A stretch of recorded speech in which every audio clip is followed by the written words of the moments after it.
important to me. I tried to make you see, but you don't want to know. Oh, what became of the likely lad? What became of the dreams we had? Oh, what became of forever? Oh, what became of forever? We'll never know. Hi there, and welcome to another episode of Four Tims in a Podcast. We've got another special episode tonight. We have got former Celtic player Cillian Sheridan on the pod. Cillian, how are you? How you doing, lads? Yeah, not too bad. We'll just get right into it then. We're growing up, sort of starting from the beginning. I know that you did play Gaelic football. So what was your sort of preference as a kid? What did you play more of? How was sort of growing up? Like you said, I played Gaelic football. Growing up in Cavan, it would be more Gaelic football. That would be the football we probably would have called soccer. Like that's how much the difference was. So yeah, it's the sports like that I would have learned from. I think the first team is the under-8s. So you start getting trained at a young age for me anyway, in Gaelic football rather than football. Yeah, so I mean, with that then, was it just more preference, or was it just sort of what everyone around you done? Was that how you ended up with that? It was just the way it was. That's like I'm trying to think.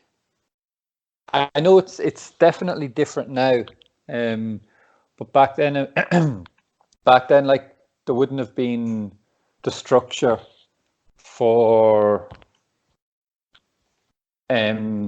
like going in and getting coached at 8, 9, 10 years old. The only time we would have played football would have been like just with friends at school, after school, just kind of messing around. That was kind of the only time where we'd get together and be playing football. Yeah, I mean, so I know obviously when you came to Celtic, it was from Gaelic football. How was that sort of the transition? What was it that made you go, yeah, that's something I'd want to do? And how did it all come about? How did the move materialise? Basically, it came.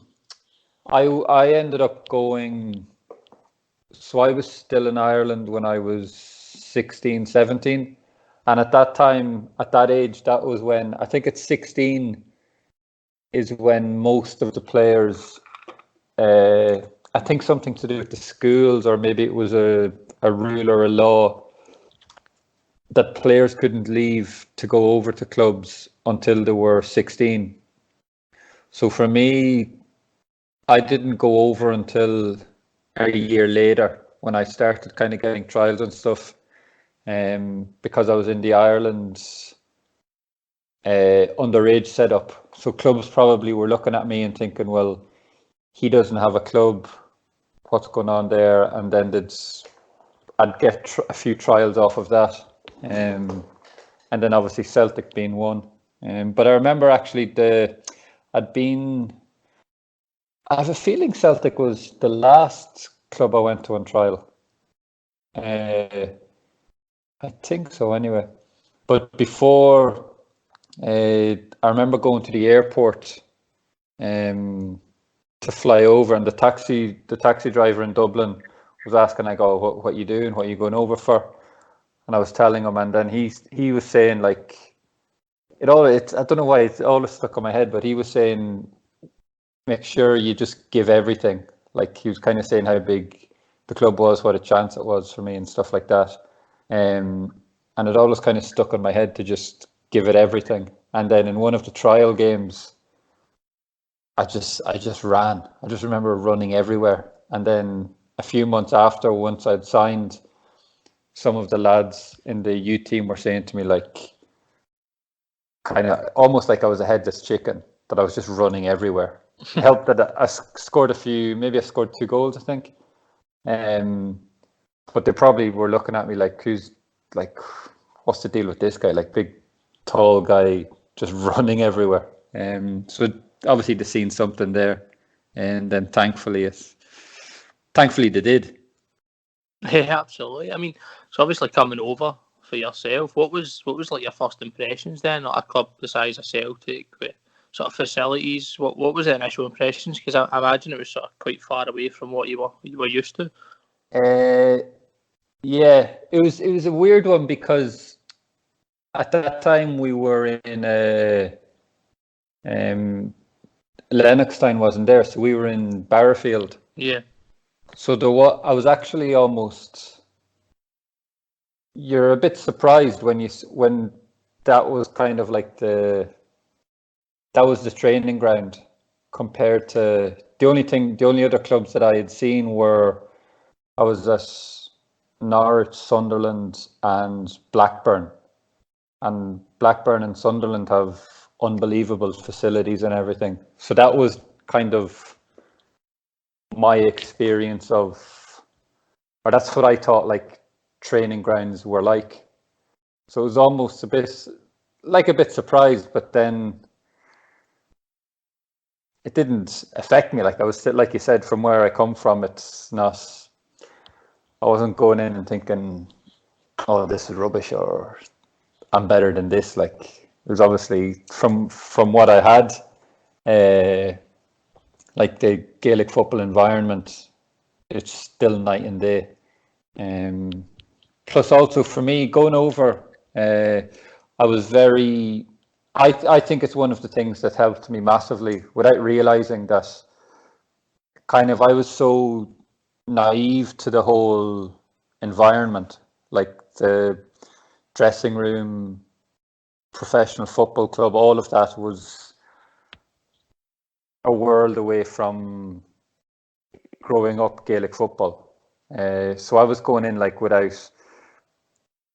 Lads were probably like taking the piss out of me or making jokes. It just would go over my head. So nothing, and I didn't have the added pressure of coming up through like playing football from when you're 10 or 11, where that's all you know, and the ultimate dream, the end goal is to be a footballer. So I didn't really have that pressure on me as well, which I think kind of made me, I wouldn't say take everything in my stride, but when things were happening, or if I was getting chances with the first team or doing well in the youth team or going up with the reserves, it didn't really mean as much. It didn't seem as a big of a deal for me because I didn't really know what everything meant, kind of, if that makes sense. Yeah, no, it does. I mean, so sort of when you joined, who obviously since you had trials and then obviously you were sort of integrating with the team, who made an impression on you? Who helped you through? Who was a bit more about obviously the players that you played with, and who stood out? This is in the youth team and reserves, or in both, the first team. Of course, some would have came through and sort of be first teamers, and then. Well, there was a good few Irish lads there, so that always helps you to settle in. Even now, like if you're at a club and there's another Irish person, you have a relationship with them. You've got a rapport, and even one of the players, Paul Cahalan, in the youth team we played together in Dublin as well for Belvedere, and then being in the Ireland setup, I knew a good few of the lads, so it wasn't really. I never had an issue in settling in or homesickness or anything. The club obviously are used to players coming over and how to make them feel welcome and feel at home and help them settle in. So all that kind of stuff, I never had an issue. And then the players wise, it was a funny one because back home I would have been like a casual Celtic fan. I would have said, like, when people would ask, "Oh, who do you support?" You'll say, most of my friends would say, like, whatever, Liverpool, Man United. and then at the end they'll say, "Oh, and Celtic," kind of just like you just throw it in there. So even when I went over there, a lot of the players I didn't even know. I like might go into the gym sometimes, maybe if we were injured in the U team or whatever, when it was, and they'd be sharing the gym in the stadium, and there might be some first team players, and at the time, obviously now I know who they were, but at the time I wouldn't have known who they were, and like some of the other youth players would be like, "Oh, there's such and so." I was like, "Oh, okay," like didn't really mean much to me, unless obviously it was a big, like one of the big names. Then those kind of guys I knew, but there was it was a funny one for me where I didn't actually, like I said, like I was going in a bit naive to it all, not really grasping what I was doing or what was happening. So with that as well, I mean, how did you adapt into sort of Glasgow life pretty quickly then? Was it pretty easy to settle in? I imagine it's not too different from I. Yeah. No, it was easy for me. Like you said, I've said that before to people as well, that it's, as people were pretty similar, Irish and Scottish, so it was that part of it for me was easy. I was living out in digs in just outside Hamilton, so it was like if we wanted to go into the city, it was jump on the train. So yeah, no, for settling in it was easy. It did take me a while to get the accent. Like when I first went, and I remember if I could hear fellas like kind of more older guys from Glasgow, like right in the city with a thick accents. I remember struggling a bit to understand them. I don't think they can blame you there with that one. Just going to pass you over to Dan. He's going to sort of take the next couple of questions, but that's perfect. How you doing, Cillian? Thanks for coming on. It's a pleasure. So 2006 is obviously when you joined Celtic. How did you find the first year? Obviously, Joe McBride described it as a spectacular rise. Did it surprise you how quickly you moved from the youth and reserve team to the first team?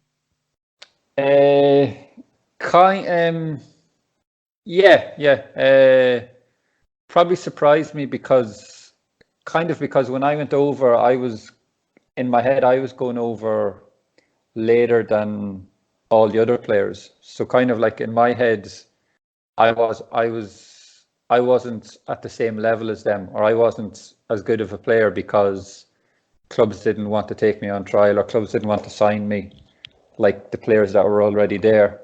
So I was kind of going over like it's almost like I'm in a no lose situation here. So then when I went and started doing good, probably surprised me a bit. But then kind of like I was saying before, this, because I went into it with kind of no real, not expectations, but I went in with no experience of what was involved, kind of thing.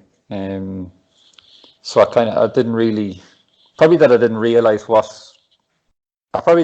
how well I was doing, or like how quickly I adapted, and done as well as I did.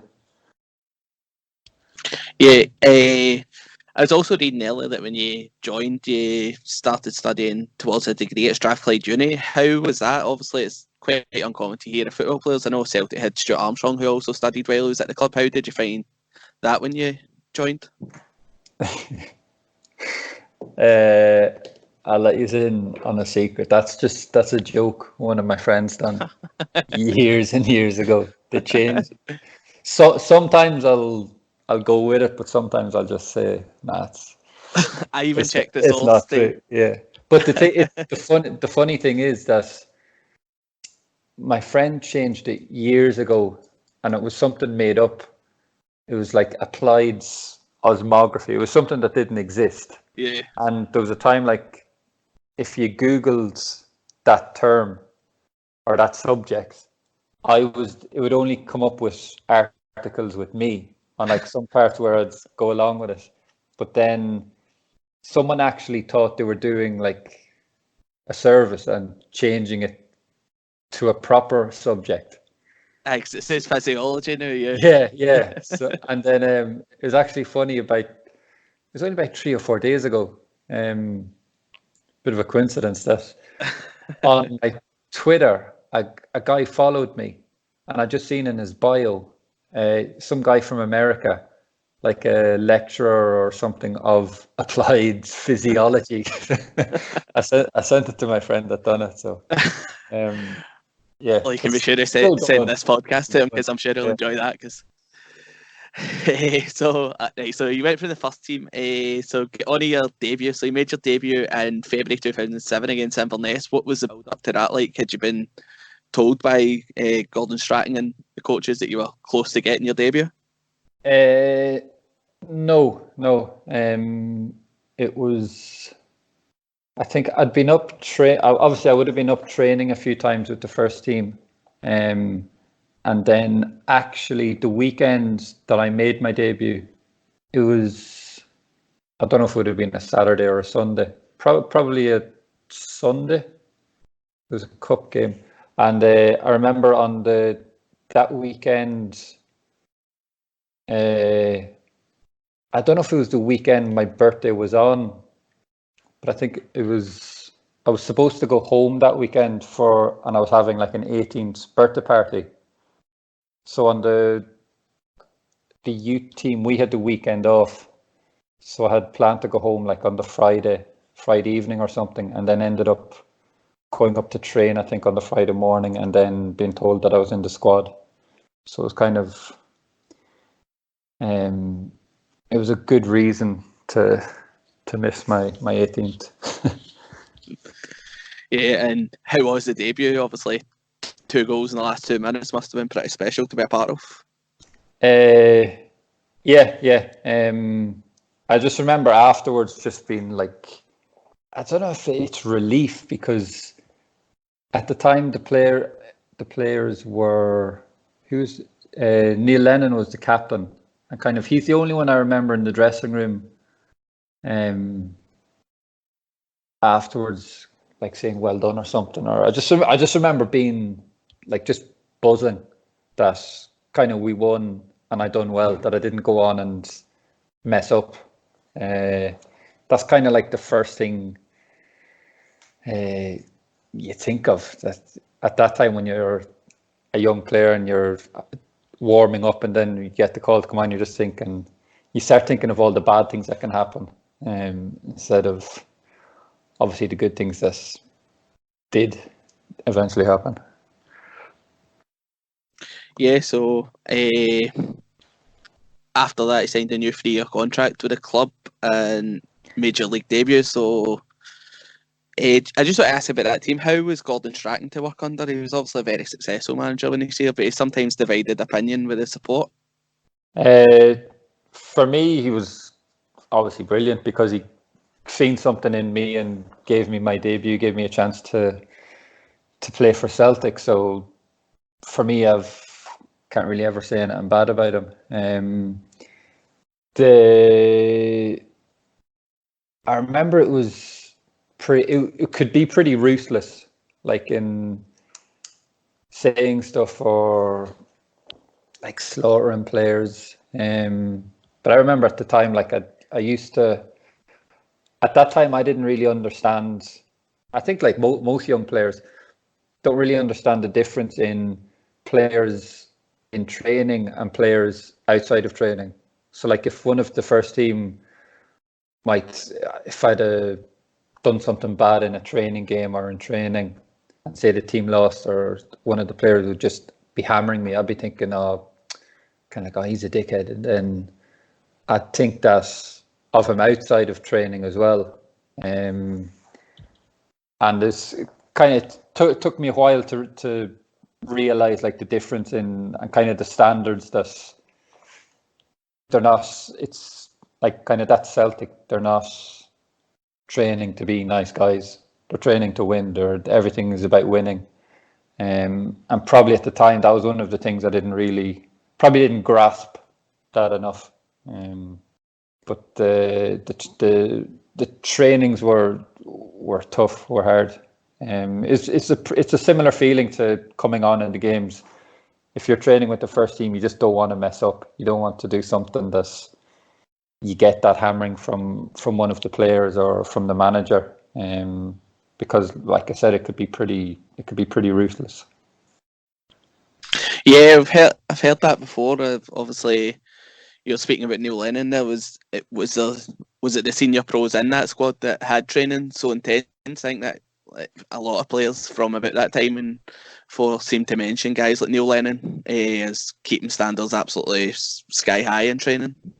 Yeah, no, that was the thing, and even from in the youth setup, it was kind of drilled into you. That was one of the things Tommy Burns used to always say, that kind of they're not trying to make players to play in the SPL. They're trying to make Champions League players. That was always the standard. But then if like kind of you had a player like Neil Lennon who's on you if you have a bad touch, if you give him a bad pass, and you could get maybe 10, he'll hammer you 10 times, even things you think that you've done okay.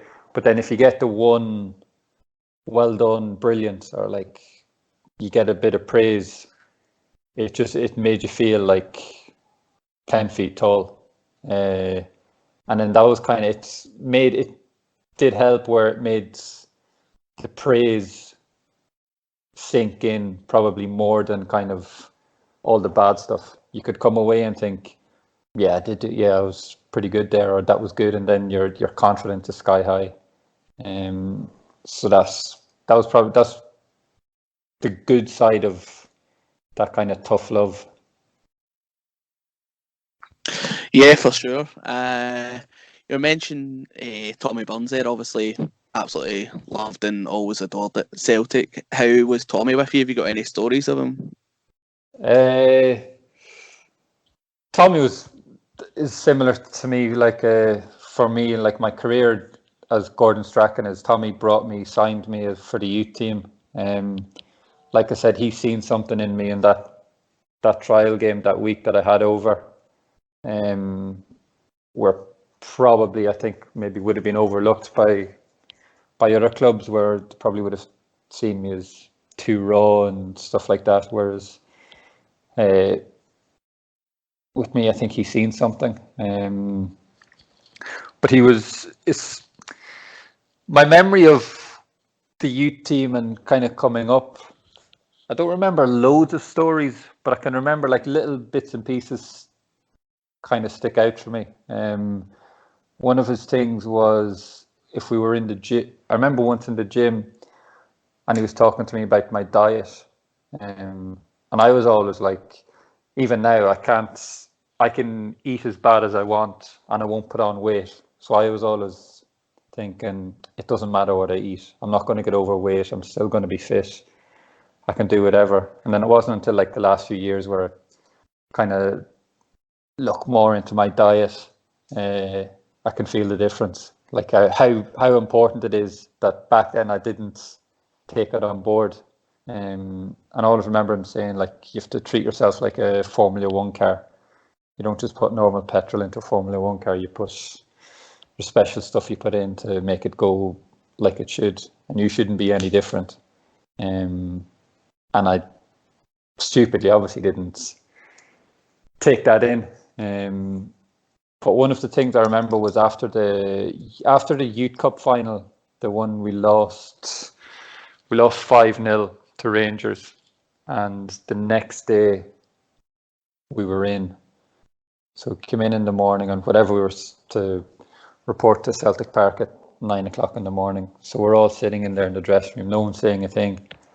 And then at about, I'd say 20 past, maybe 9:30, Tommy comes charging into the dressing room and just says, right, everyone in here is fine, you're late. We were supposed to meet down in Barrowfield.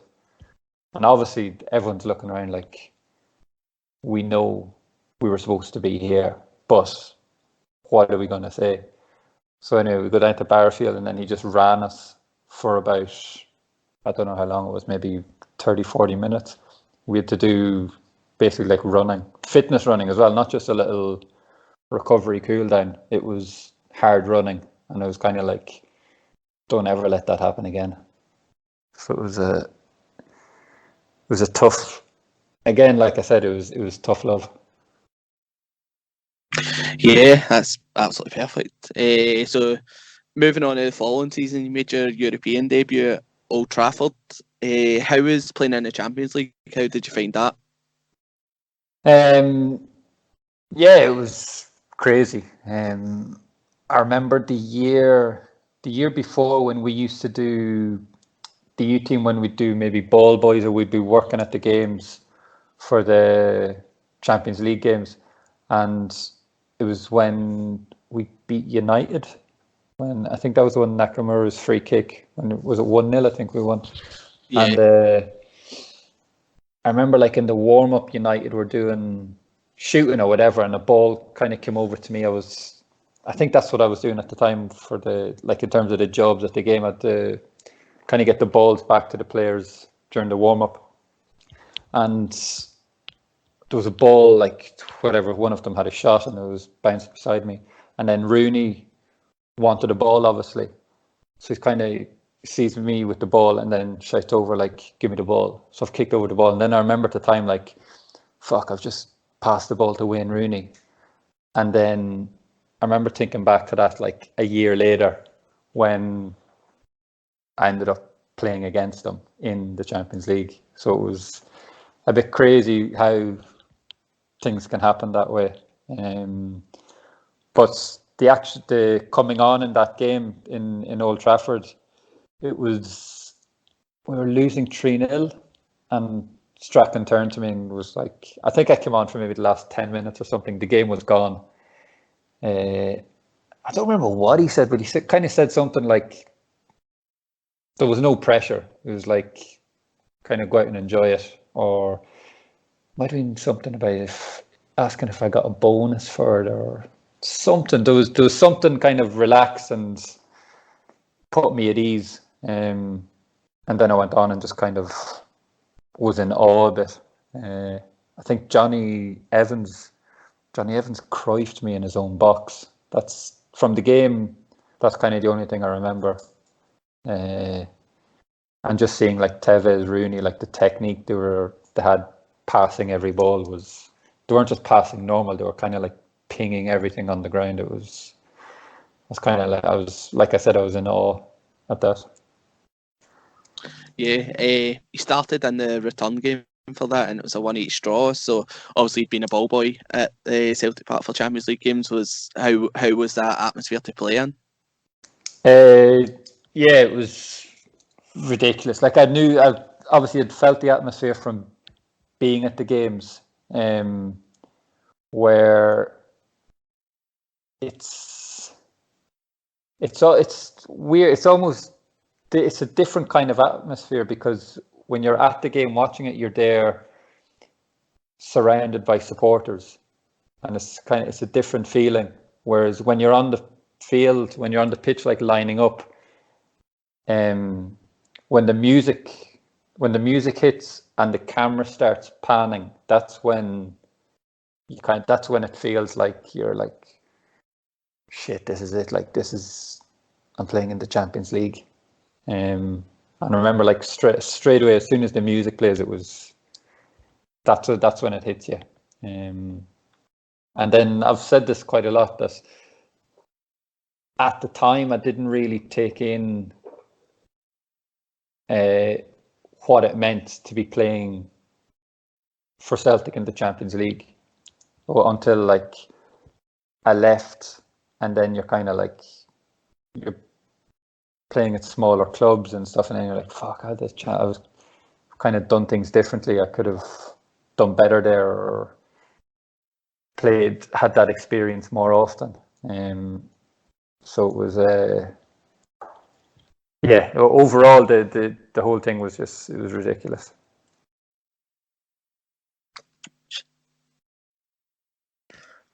Just to come back in on that, I mean, obviously Well, you sort of went out in a few loans. Was it Motherwell, St Johnstone, and I think it was Plymouth? I mean, how were they sort of?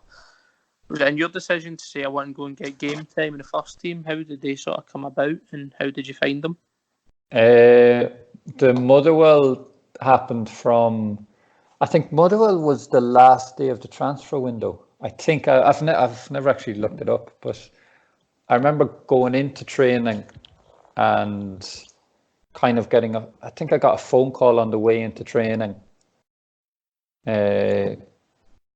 from my agent saying Motherwell wanted to take me on loan, and I wasn't in any squads or involved in the first team at this point. And I went in, spoke with Gordon Strachan, and he was kind of saying, look, it's a chance for you to go and play. Whereas now, at the time, obviously, I didn't realise the whole connection him and Mark McGee had. So that's obviously played something in it. But once the chance came, I was straight away wanted to do it, to go away and kind of. Well, one of the main things is when you go away on loan like that is you're going into a club where you're a first team player. You're not like you're not a reserve player. You're not in a reserve team dressing room. You're going in and you're treated like a first team player. Which kind of when you're a reserve player and you go and you get that feeling, it makes it much harder when you go back and you're going back into like the reserve team dressing room. So once you kind of get that taste of being in the first team, being a first team player, you want it again. And that, I think in that way, it depends on the player's mentality. At the time, I didn't have the right one where I didn't use it to go back to being better at Celtic. I used it if it went well, it went well. If it wasn't going good, okay, I'm going back to nice Lennoxtown. Everything's nice, easy facilities, all that, good pitches. Whereas I think if players go and use it to go back to their team and use the experience of what to do or how I can get better in a first team environment, and probably I didn't do that at the time. Was that probably why you ended up, you would say, sort of back out wanting to play with St Johnstone moves? Was it more just you liked that feeling of being coming in as a first team player and the treatment that you would get when you came in? Did that play a factor in that? No, probably the biggest thing probably was because Strachan left. Because one of my last involvements at Celtic was with Strachan. I'm trying to think if I came on. There was a game with Hibs that we lost. Remember, Bart spilled one from, what's his name, Rankin. He had a shot from way out. And I remember starting that game and I played terrible. I'm not sure if I had a game after that. And then I remember we played with Villarreal in the Champions League and I wasn't in the squad at all, wasn't on the bench. And I remember speaking to Strachan afterwards and he was saying, look, you're young, you're not going to have the consistency, just taking you out for a break. And he was like, this happens with young players. You have good games, you have bad games, it's up and down. So I think he kind of had the Motherwell idea just kind of to get me out of the pressure of having to play well for Celtic, where you can't have a bad game. If you have a bad game, you're dropped, someone else comes in. And probably at Motherwell, it's different where you've got a chance. You've got one good game might get you 2 or 3 games where you can coast off the good game kind of thing. And then after that, when Strachan left, Tony Mowbray was after Strachan, yeah. Mowbray, Yeah, so I knew I wasn't in his plans at all. And then the chance to go to Plymouth came up, where it was in the championship, and I just kind of seen championship. I want to go. Didn't really care about the club, and it probably was not the best club to go to. It was kind of everything was just on its way down. They had loads of problems, and it just didn't go well. Didn't go to plan. And that was kind of, then when I came back, I think, who was there? I went straight from Plymouth to St Johnstone, and I think was Neil Lennon then the manager. And then I wasn't really involved with him either. So I was never one for just hanging about and not playing. I'd rather always, if I had the chance to go out and play somewhere, then that's what I'd do. And even now still, if I'm at a team and I'm not playing, I'm always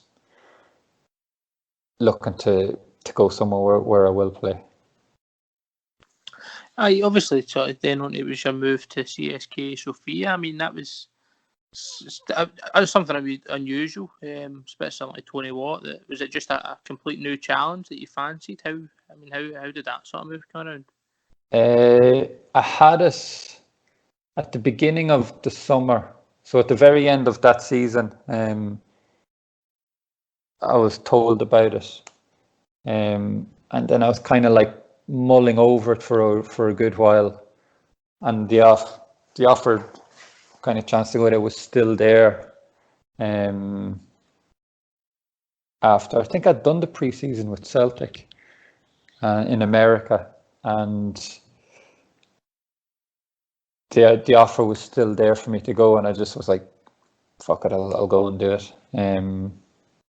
To be honest, at the time it was the money that they were offering. It was like maybe, I don't know what, maybe 5 or 6 times what I was getting at Celtic. So I was like, I still wasn't straight away jumping at it, but that was the thing that kind of kept me always interested in it. And then went over, looked, and I was like, why not? I may as well. It's a chance to go and do something differently, or it's a chance to go and do something different, live somewhere else. And then obviously the biggest thing there at that time for me was, and I'm getting paid much better. So that was the real reason. So obviously for then, I know it was about 2010, you made your Ireland debut. How was that for you? I imagine that was quite a proud moment.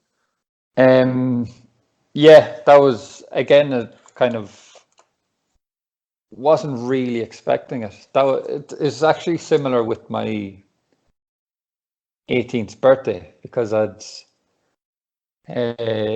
was at the end of the season where I think it was a 2-week training camp, and then with a few friendlies, 2 friendlies afterwards.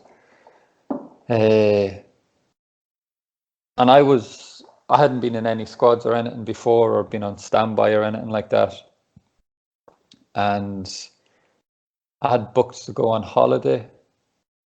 I'd booked to go on holiday for maybe like 3 or 4 days, I think, to Ibiza with some lads, and then was going down to the FA Cup final that weekend as well for a weekend. It's like for the week or whatever, I'd stuff planned, and then I got a call to say, I think maybe I was on standby, or a good few players pulled out, and I got called in, not expecting it at all, and then had a good training camp, and then got 2 sub appearances. Came on the first game. I think I came on for Robbie Keane, I think, or maybe for Kevin Doyle. So it was one of them I was playing with Robbie Keane for Ireland. So that was like, again, it's one of those kind of moments where I'm thinking similar to, shit, I just passed the ball to Wayne Rooney kind of thing. Whereas then I'm like, I don't know if it was the first one when I came on for Robbie Keane or I came on and was playing with him. So that's like when you're growing up, that's probably like the two things you watch Champions League and you watch international games. So to be in that was I think the pinnacle for me, to be international. But then the weird thing was, I came back. At the time I didn't realize, like, I was kind of blasé to it, that when I came back, and then I kind of like I was back to Celtic, back as in the reserves, not really involved with the first team. I think I only went on the American tour because Aidan McGeady pulled out. He was injured, or the Spartak move was coming about, or there was something, and he pulled out last minute, and I got called up to go. So I wasn't in the picture at all at that time. Whereas like now looking back, I'm kind of like thinking I was going back into that pre-season as an international, like an Irish international. And then even when it was out in America, the game that I played, I started left back, and it was this is like a month after making my international debut. So it's it didn't mean anything to me at the time, but looking back now, I'm kind of like, that was a bit crazy. Like yeah, no, like I said, to play for Ireland is probably the pinnacle for me. It must have been a proud moment, like you say. And just I think it was Robbie Keane he came on for your debut. Dan's given me the nudge there that he had a wee bit of research into it. Sure, it was Robbie Keane, who we all know is a sort of an Irish hero. Yeah. So moving on for that, then I know that you went on loan to St Johnstone and then moved on to Kilmarnock from Sofia. Was Scottish football? What made you come back to Scottish football? Did you feel more at home in the league, or was it just natural to come back here? It's kind of always been it's always been a place where I always kind of have interest. So when, maybe not so much now, but before, like when I first started going over to Bulgaria and then Cyprus a little at the beginning, when if things weren't going good, there was always offers and interest from Scotland. So it was always an easy move for me to make. And then obviously going to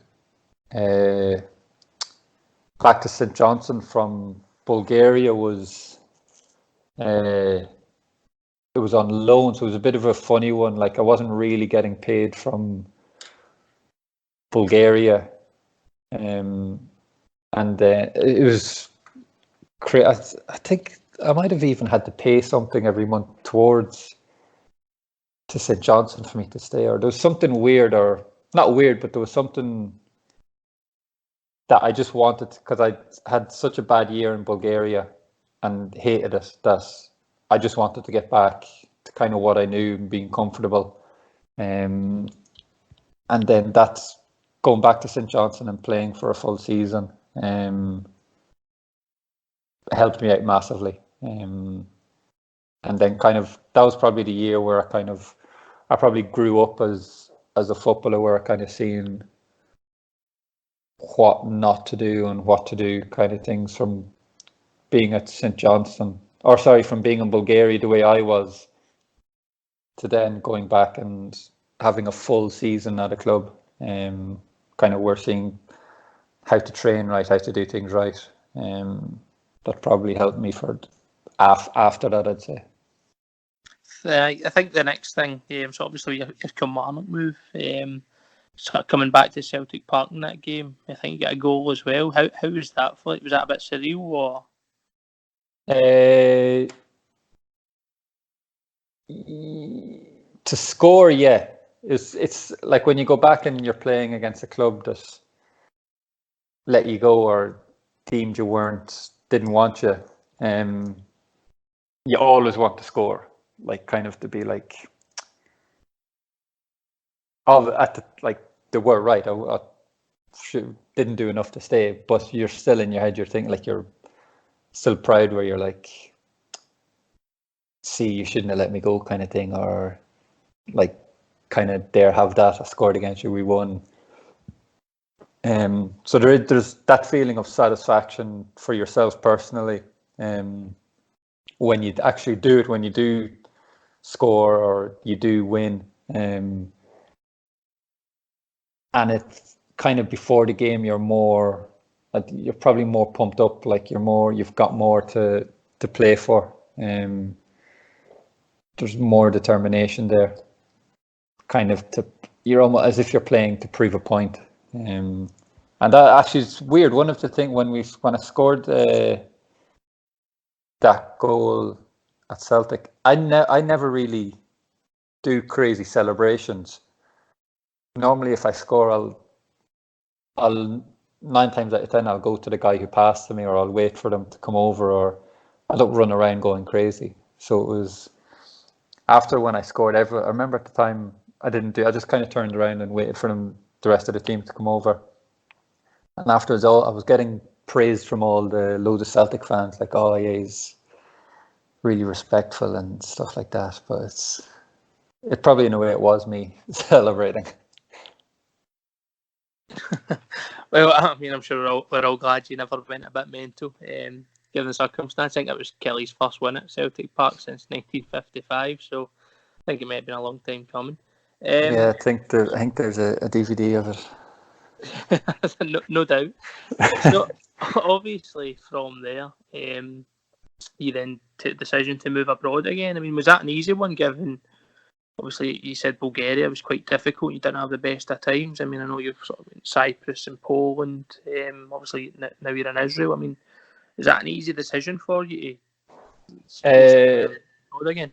At the time it was, yeah, because near the last, I think, was it in January or February, Kilmarnock brought in Chris Boyd, and I wasn't really playing like for the last 2 to 3 months. I'd come on in games, or I'd kind of be playing as a winger and stuff like that, where I just wasn't playing as much. And just then when the chance to go to Cyprus came up, and then when it was Apoel as well, kind of everything made me want to go. There was Paulo Sergio was the manager, who obviously knew me from Scotland. So I knew, right, the manager there wants me. It's not like where a club is signing in, the manager doesn't know who you are.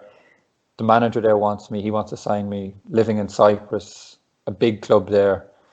It was a chance to go play in Europe again. And just as soon as it came up, I just was like, I want to go. And the hardest parts in going there was trying to leave Kilmarnock to get there, because I would have been dealing with Michael Johnson at the time, which took a while.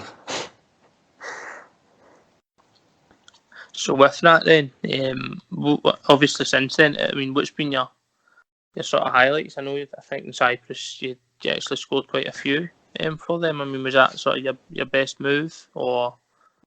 Yeah, because when I went there, at the beginning when I went there, I struggled a bit. It took me ages to score. At the very beginning, we played qualifiers, and I was starting, but came close to scoring, but never got a goal. If I scored early, I think it would have made a huge difference. And then I was probably trying to do, because I knew when I was in Bulgaria what I was doing wrong, like I wasn't living right, I wasn't being a good professional, that I probably went too much the other way when I went to Cyprus, and just kind of didn't really want to do anything.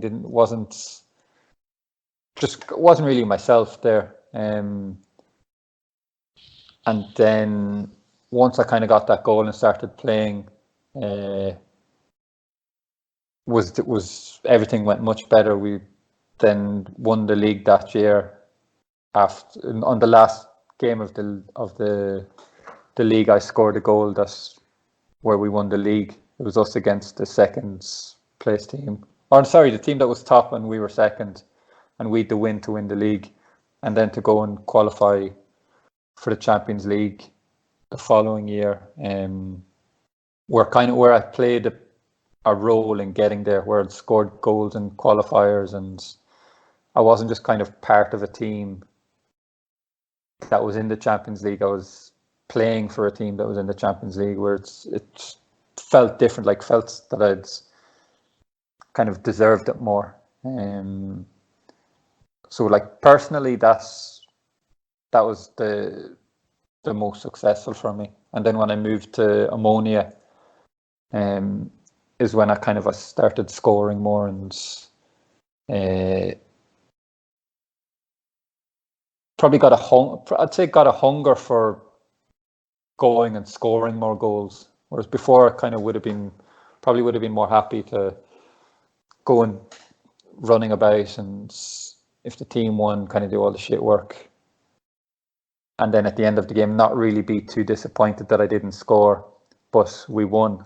Whereas once I kind of got that feeling, that taste of scoring more regularly, or being like being the top scorer of the club, or one of the top scorers, where it gave me that hunger, or that I want to have that feeling again.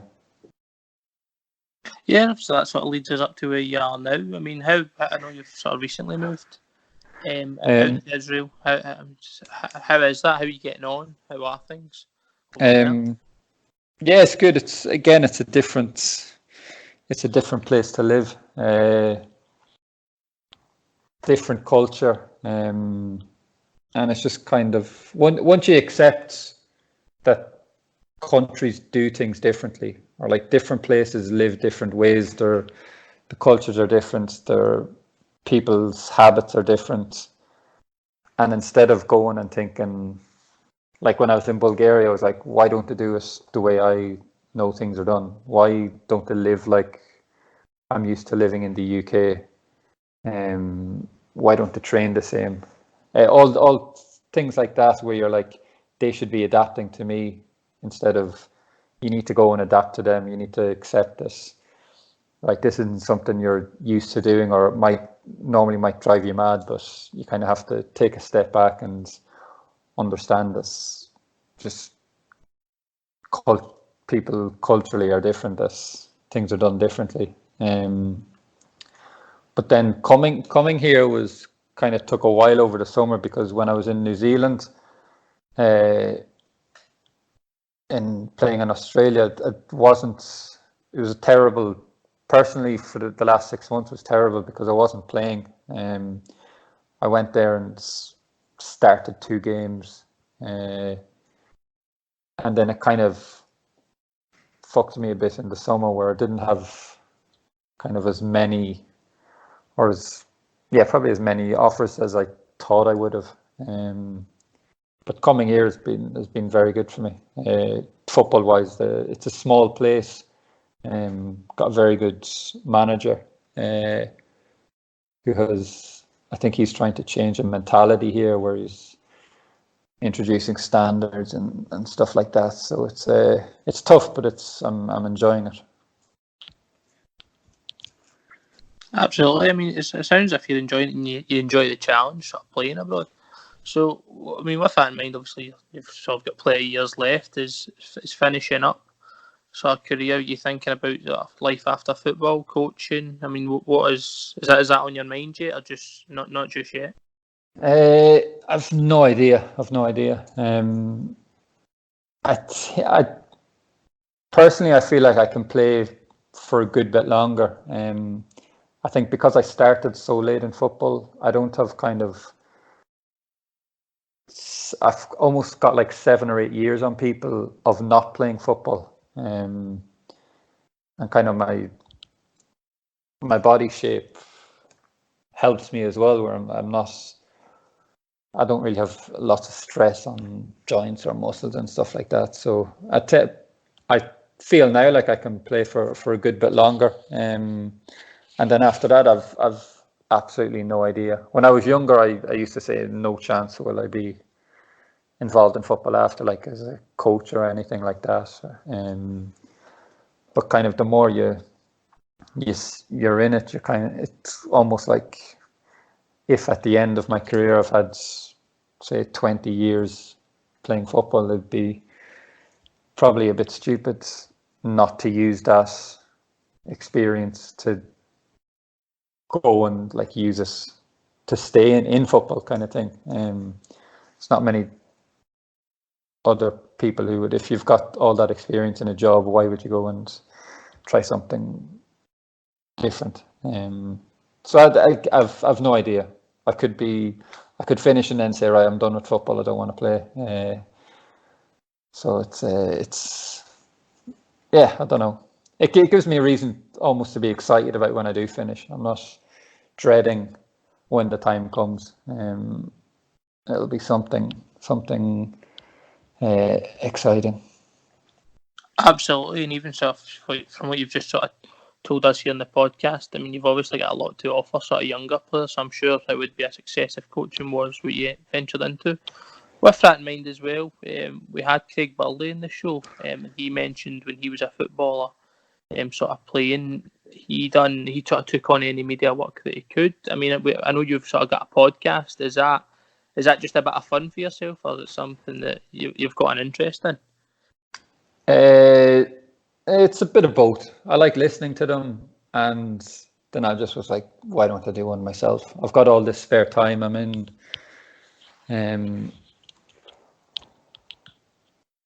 living in different countries. People are interested, so why not? Yeah, I don't know.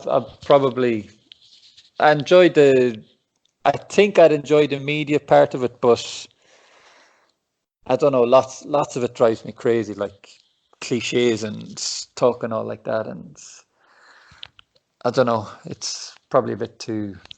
I'd probably have to do it my own way, which I don't know if that would work. I'm sure the option will always be there. So just sort of getting to the end of the podcast, I'm sure most of the fans will agree as much as I have enjoyed it. It's a question that most of the fans always like to sort of hear of players like yourself who've played obviously with the club and other clubs. Who would you say is the best player you've played with and the best player you've played against in your career? If they're not Celtic, they're not Celtic, but it's just always interesting to hear from someone. Probably the best I've played with were kind of been like taken aback, and not just because I'm friendly with him, but Aidan at Celtic was ridiculous. Like, I remember there was one training session where we had to do the kind of younger players had to do finishing and kind of attacking stuff, and I just remember since that day I was like, he's on a different planet. Like, some of the things he was doing skills wise, his finishing, shooting, everything was just like top class. And then from then I've kind of always been probably looked at him different in like football wise. Then once I went abroad, you're kind of, because I would have been the same, where in the UK it's more like there's football here and then that's all that matters. There's no good teams in, like, once you go past the big nations, there's no good football teams, there's no good players. And then when I obviously went over to, probably more so in Cyprus, played with a lot of good players. At Apoel there was a guy, Gustavo Manduca, and at Ammonia, Nuno Assis. He was like 37, played for Benfica, but at Ammonia he was 37, and I think he just won the Player of the Year, like a little number 10. Just technically, you'd find a lot of good players over there. So probably they're the ones to me that stick out. It's something I hear quite regularly. So the leagues around Europe are a lot of technically gifted footballers. I don't probably the same as yourself. I don't think a lot of people give them the credit they're due in terms of that. But that sort of brings us to the end. I can't thank you enough for coming on. It's been a great insight to hear from someone who played with a club. And obviously that has got a career outside and a whole lot of experience. I usually always ask at the end of sort of any message to any of the fans listening at all, or you just want to say. No, that I've obviously it's a Celtic podcast. I loved my time there. Gave me the platform to go on and have the career I've had and hopefully continue to do for many years. And kind of it taught me the basics. It was obviously the first full time coaching and training that I had for football. So I owe the club a lot. Right, that there was Ian Darren on with Cillian Sheridan. I'm sure you'll enjoy it as much as we did. Just got to sort of have a wee quick chat just about him and about how we thought it went. Darren, I thought it was a weird one for me because he was a player who I actually remember being at the club, and it was someone who I thought that maybe had a bit of promise. As he said, it was about sort of 06 he came, as I was a bit younger. I always sort of looked to the youth to see who the next one is, and as I said, you had players like McGeady and that coming on, and I always thought maybe he had a bit of something about him because I said it to you sort of off air that I thought we're not going to pull a guy out of Gaelic football for nothing. We must see something. I mean, what's your thoughts? Cillian's just, I think he's just about 6 months to a year older than me, so he's pretty similar in age. So I do remember him coming through, and like you say, I remember a lot of teams been in for him when we eventually signed him. Obviously, not even just football teams. There's obviously like Aussie rules teams and Gaelic football teams. I really liked him. I always remember that game up at Inverness when he laid it off for, well, I know if a lot of people won't like mention him, but Kenny Miller for a late goal up at Inverness, which was a real staple of that team. But no, it was a great chat. I really enjoyed talking to Cillian, even if I did get ripped apart for falling for one of his pals' Wikipedia pranks. So, but no, it was great listening to him. It's always good to hear about the team at that time, like Gordon Stratton. Obviously, hearing about Tommy Burns as well. We always love hearing Tommy stories, and whether it's on this podcast or others, it's just something I absolutely love hearing about. And like you say, he's really interesting. Like, he's obviously got a wealth of experience in like Poland, Cyprus, Bulgaria, New Zealand, even now in Israel. It's been really, I know it was a really good interview. I really enjoyed it. I have to bring it up, honestly, just you making an ass of yourself live on here. That's probably my favourite moment of the whole thing. I'm sure it'll be his as well. But no, good to agree. Fantastic, as always. Guy was couldn't give us enough, nothing but time. Was happy enough to do it. No, absolutely brilliant guy, really down to earth as well. I know it's probably one that a lot of people are surprised with and try to get, given that he never played a barrel load of games for Celtic. But I thought it was always an interesting one, and he was someone who I was quite keen to chat to because, as I said, he came through the ranks, and I always wondered sort of maybe what happened. I know he spoke a wee bit, maybe no regret as such, but it came across as if he'd maybe do it differently. And I think that's something we can all see, and sometimes we maybe have a go sort of younger players and that, but they do make mistakes. But no, I bet else you want to add down to that. No, I would just say a wee bit of promotion for Cillian. He didn't mention it, but his podcast, if you just search for Mr. Sherry on Apple Podcast or wherever you get your podcast, you'll find his podcast. I subscribed to it recently, and he's got his own style, and it's a really good listen. Like, I've enjoyed a few episodes that I've listened to, but no, it's been absolutely great. I hope you have enjoyed it. Yeah, give a shout as well. I've listened to a couple of episodes myself, quite enjoyed them. But no, that's been all off us today. No doubt we'll be back soon with another episode. Hope you enjoyed it. Cheerio. Magic. All right.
for you.